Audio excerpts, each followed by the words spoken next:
अब सऊदी अरब की बात करें तो रिपोर्ट्स के अनुसार अमेरिका सऊदी अरब को परमाणु तकनीक देने जा रहा है, वो भी बिना उन सुरक्षा उपायों के जो बम बनाने से रोकते हैं।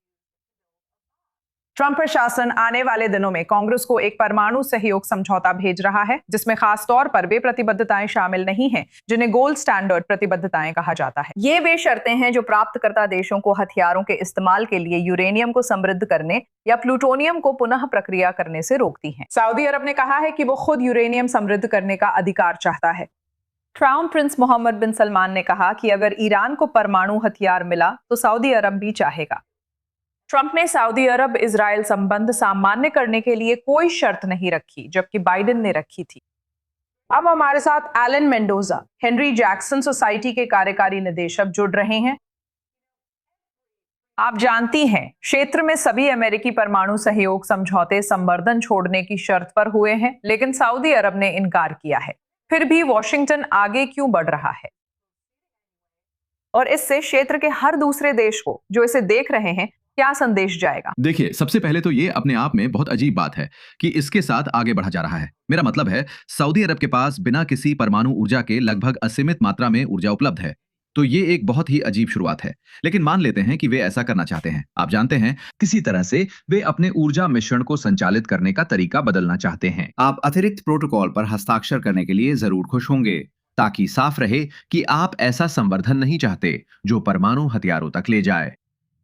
अगर आप अमेरिका हैं तो ये अजीब है कि आप ऐसे समझौते को बढ़ावा देंगे जो क्षेत्र में परमाणु प्रसार बढ़ा सकता है, जबकि आपने हाल ही में इसे रोकने के लिए युद्ध लड़ा है। तो इस बारे में बहुत सी बातें हैं जो बस मेल नहीं खाती। क्या ट्रंप प्रशासन सच में सऊदी परमाणु हथियारों का रास्ता खोल रहा है? ये भविष्य के अप्रसार समझौतों को कैसे प्रभावित करेगा? खैर, यह निश्चित रूप से एक संभावना है। अगर आप इसे समझौतों के जरिए स्पष्ट रूप से खारिज करने के लिए तैयार नहीं हैं, तो आप शायद इशारों इशारों में कह रहे हैं कि आगे बढ़ो और इन्हें विकसित करो। और मैं जाहिर तौर पर सऊदी अरब की उन चिंताओं को समझता हूं जो ईरानियों की गतिविधियों को लेकर हैं। हम पूरी तरह समझते हैं कि अगर ईरान इस तरह परमाणु हथियार हासिल कर लेता है तो सऊदी अरब सीधी खतरे की जद में आ जाएगा। लेकिन निश्चित रूप से इसे संभालने का तरीका यह होना चाहिए कि ईरानियों को परमाणु हथियार हासिल करने से रोका जाए, न कि दूसरों को भी उसी रास्ते पर जाने के लिए प्रोत्साहित किया जाए। क्योंकि अगर सऊदी अरब ऐसा करता है तो निश्चित रूप से यूएई भी अगला बनना चाहेगा, क्योंकि वे भी खतरे की सीधी जद में हैं। और फिर दूसरे भी इसमें शामिल होना चाहेंगे। और जल्द ही आपके पास आमने सामने के खतरनाक गतिरोध जैसी स्थिति होगी, जहां सभी लोग एक दूसरे पर बंदूकें ताने होंगे और परमाणु हथियारों से लैस होंगे। एक गलती इस क्षेत्र को तबाह कर सकती है और दूर तक समस्याएं पैदा कर सकती है। बिल्कुल सही। आप जानती हैं, ट्रंप इस समझौते को सऊदी इजराइल सामान्यीकरण की शर्त से नहीं जोड़ रहा है, जबकि बाइडेन ने इसे सख्ती से शर्त बनाए रखा था। क्या आपको लगता है कि उस संबंध को स्थायी रूप से छोड़ने से सऊदी इजराइल शांति समझौते की संभावना खत्म होगी, या ट्रंप मानते हैं कि दोनों अलग अलग संभव हैं? देखिए, प्रशासन का अंतिम लक्ष्य सामान्यीकरण के मामले में स्पष्ट नहीं है।